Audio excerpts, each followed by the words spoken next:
Social media is the #1 way to build audience these days. Consistent, just like advertising. Don't think that anyone's going to come to your rescue and find an audience for you on a finished movie. You need to build an audience. By the way, I'm not a big, if you can tell, I'm not a big proponent of movie business right now. I think it's really a very dangerous business to be in. Television is by far the safer place to be if you're in the entertainment industry. I'd tell my daughter, make your way to television right now. Well, my name's Stephen Kerr. I work with Belage Media. I partner in Belage Media with Sarah and Bruce. And we are consultants to the media entertainment space. And we do a lot of things. One of the things we do is film financing. I was recruited to join the Walt Disney Company in 1983. They had an opening in Hong Kong, and I jumped at the opportunity to join them. Previously, I was in advertising and marketing in Del Mar, California, and met senior manager of Buena Vista Distributing, needing someone right away to fill a slot in Hong Kong, and I jumped at the chance. And met him at a Christmas party. Before I knew it, 5 days after the New Year, I was in Hong Kong. Wow. And that in 7 years. Film financing right now is a quagmire. It's really probably one of the worst places it's been in the many decades that I've been involved in financing. I really didn't get very much involved in film financing until the crash about 2008, 2009, when I saw so many major films with stars attached were not getting financed. So I jumped into an opportunity. So there was a void right then in the market with films that could not get funding. So my first financing was $40 million in Russia. And I had been developing a relationship with a Russian businessman, and he took me over to Moscow, and many months of hard work and negotiations, we were able to raise a film fund of $40 million for a 3-movie package. It was put together by one of the major talent agencies. As Dickens would say, it's the best of times, it's the worst of times. There are more places now for movies than ever before, but that then creates a oversupply of content. And the amount of money being paid for any individual movie is been dropping. You'd have a decent film with, let's say, a TV level star, which would have been $1.2 million budget, maybe just 3 years ago. That movie is now a $600,000-$700,000 budget. There's just not the amount of money that Netflix is paying Amazon on a per movie basis is dropped just because they've been acquiring so much content, too much content. So the broadcasters are a closed shop. You're not going to be selling to the NBC, CBSs. Obviously there's Hallmark, but then there are producers and directors who are wed to making movies for a lifetime in Hallmark. So it isn't as easy as it sounds. Even though more movies are available than ever before, the amount of money that's available for any one of those movies is less. The one area that seems to be consistently successful is sort of international thrillers. Films that will sell just as well in Shanghai as they will in Berlin, as they will in Dayton, Ohio. Movies that have kind of a universal appeal, obviously some recognizable star. There's genre-wise, there really is nothing you can hang your hat on these days. By the way, I'm not a big, if you can tell, I'm not a big proponent of movie business right now. I think it's really a very dangerous business to be in. I'm a big believer in television because the risks of, first of all, the number of series that are being created and the quality that is being built into a series today is light years ahead of where it was before. There are dozens more buyers for television. You can do a TV show today, for example, and sell it in Sweden and then syndicate it around the world. A friend of mine makes low-cost pilots that they make themselves with the stars who are going to be in them. Those used to be $1 million shoots. He makes them for about $100,000 with his investors. Then he takes a complete pilot, not a complete, it's about, say, 17 to 20 minutes of what would be an hour show, a 46-minute, 1 hour show. He'll do that, and it looks just like the show's going to look, okay? But only a mini version of it. But the whole, all the elements and the actors and the real feel and touch of the show are there. He spends $100,000, and he's going out and selling a show to the networks and to the OTT channels that they can see what it's going to look like. And he's been very successful. His latest show he executive produced was Genius with Jeffrey Rush, award-winning show. So I can tell you that there's a formula out there. But television is so much safer right now than the movies, because you only really have to make a pilot. If you don't sell the pilot, you're out what? 50,000, a couple 100,000 maximum. But if you have to go out and make a $2 million movie and then you can't sell it, you really have trouble. You know, you're never going to be able to go back to those people. So television is by far the safer place to be if you're in the entertainment industry. I'd tell my daughter, you know, make your way to television right now. I mean, I started off my career in the movie business, but in the 1980s movie business, especially with the Walt Disney Company, was a safe place to be. It is no longer a safe business. Star, the star, who are the elements that we look for is like who's in it. That's number one, because it's everyone's first question, and anyone who thinks that you can pass on a movie that doesn't have a known actor or actress in it is they're crazy, because that's the first thing you have to play to your buyer. Say you have a buyer in France who's going to meet over here at American Film Market. What's their first question? Who's in it? And then they go, oh, and what's it about? So you have Holly Berry? Okay, now I'm listening. So it's really about, because they're selling it based on cast. Many like to say, well, Europe, they think the director is the most important. But I've never had a film buyer ever ask me first who the director was and then who's star in it. It's always the second question. Oh, and by the way, who directed it? Ah, we know him. He's an up-and-comer, that type of thing. So it's very difficult to sell a film based on only a director-producer combination without any stars. Under $1 million is the safer place to be, obviously. If you can make a film from $600,000 to $800,000, and it's good enough for Netflix or Amazon or Hulu, you're in a pretty safe zone, shall we say. And obviously, if you can make it in Canada, or you can make it with film incentives, or you can make it in any state in the union where you can bring the project in at a really fair price, that's fine. But once you start getting into above $1 million, $2 million, $3 million, this is what the problem is. The problem is that once you get to past what you can sell it for to the OTT channels, then you have to get into a theatrical release.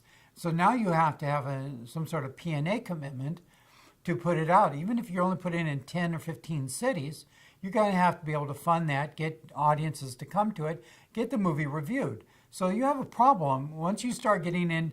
People talk to me about these $3 to $5 million budgets, and I said, "Oh my goodness, how are you going to recover that?" I said, "Do you have this thing pre-sold already?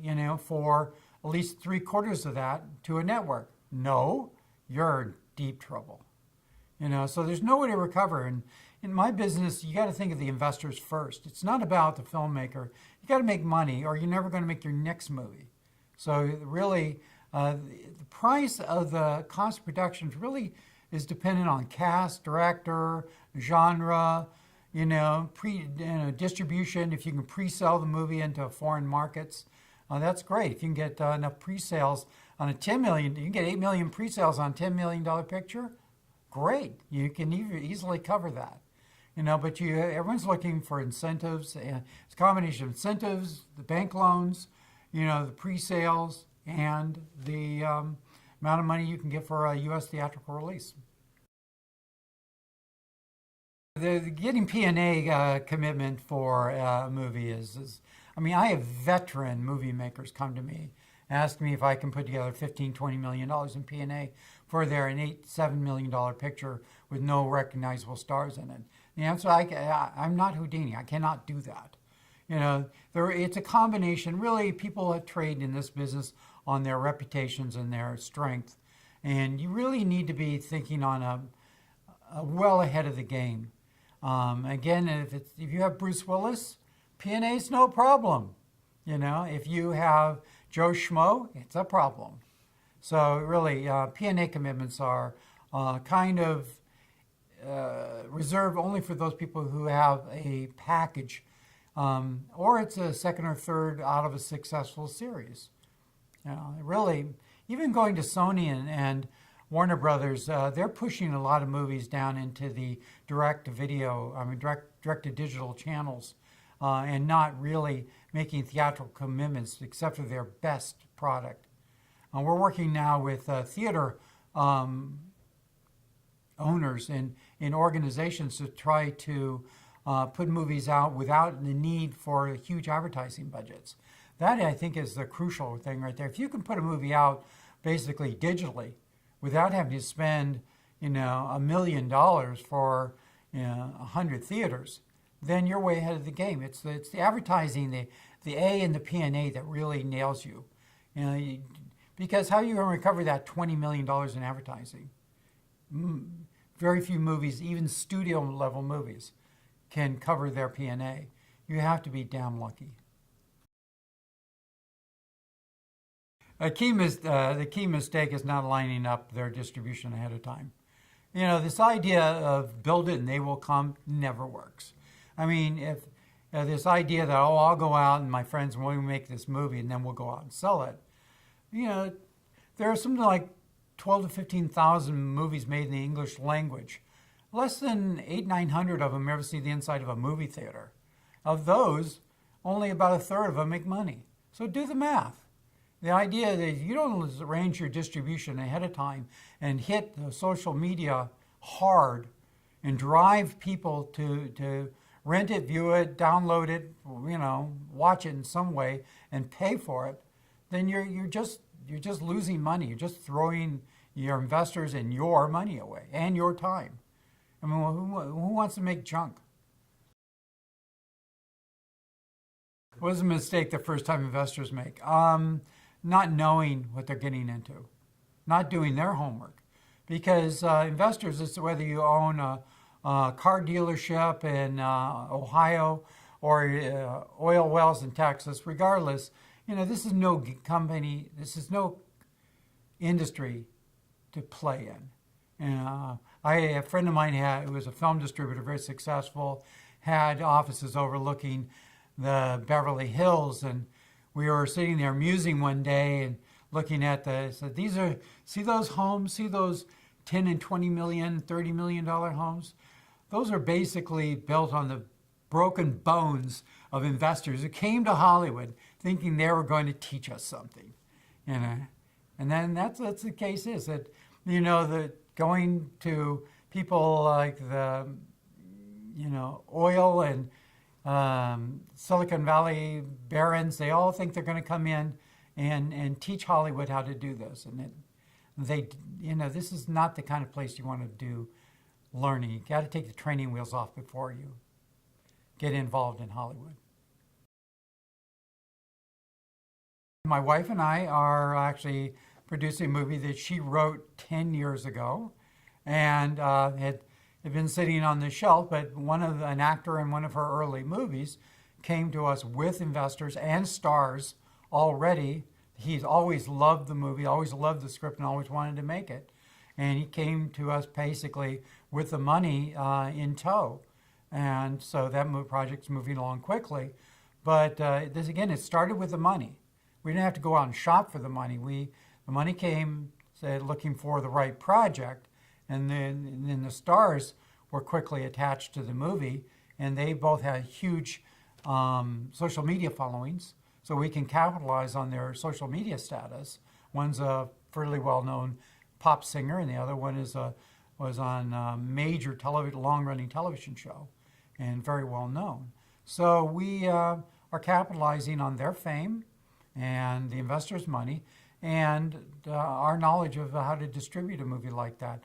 But even at that, we're making the movie for like $700,000-800,000. We're not making it for $2 million or $3 million. Could we spend $2 or $3 million? Of course, but we wouldn't make any money, nor would our distributor or anyone else. Getting social media should be done as much as possible and as soon as possible, before they ever turn the cameras on, before the film is out of the reading stages. In pre-production, social media should start, and it should stay on a steady pace and climb all the way through to the release, because social media is the number one way to build audience these days. Consistent, just like advertising. It's steady. You have to keep after it all the time, but you keep posting. We just wrapped on the movie, and this is where the premiere is going to be. We're in editing. Basically, you really need to create an audience. Don't think that anyone's going to come to your rescue and find an audience for you on a finished movie. You need to build an audience. And the actors have to be involved, the director, if the director has got a following, the producers, everybody needs to get involved. I was just talking to some veteran producers over at the La Marigot, and they were saying, oh no, we hit social media hard, and we do it, for up to a year before the movie comes out. And that's how they've been able to break even and make money on a lot of their films. I don't believe much in crowdfunding. Crowdfunding works when you have really recognizable stars, and the stars that get behind the crowdfunding. Crowdfunding works when you have, say, a television series, and it was beloved and stuff like that, and you want to go out and make the movie follow-up of the TV series. And so wherever you have a constituency of people who have a connection to it, crowdfunding works. It's been proven to work. But for somebody just going out and making a $250,000 movie that doesn't have anything really special involved, no major actors or anything, I wouldn't do that. It's just a big waste, colossal waste of time. Well, right now, obviously Amazon and Netflix are the two 600-pound gorillas that are pretty much controlling everything. Even the studios are kowtowing to them. They have bigger budgets than all the studios combined. So but the problem is you need to be already in with those guys. And then Netflix, they know what their power is. They won't necessarily give you all that you want. You come in with a project that you have budgeted for $2 million. They say, great. We'll give you $1 million. And, by the way, we'll take the entire planet in perpetuity. That movie, we'll take all territories, basically forever. And, we'll give you $1 million. You can either play a game with them and you can make your movie for $1 million and deliver it, or, you can try to find some other way to make money on this movie. But it used to be that Netflix and these companies would only take, let's say, North America. Well, then you could go out and sell all the foreign rights yourself in Brazil and in China and everywhere else, and you could make some really good money. You make a movie for $1.2 million, they put up $800,000. You go out and sell another $1 million around the world. They're not doing that anymore. They're taking the whole world, and so is everybody else. Hulu's followed suit, Amazon, most of the majors. I mean, you might be able to do that with Vudu, which is owned by Walmart, and a few others that really aren't interested in the foreign market sales. But they're not really buying anything like that, not movies.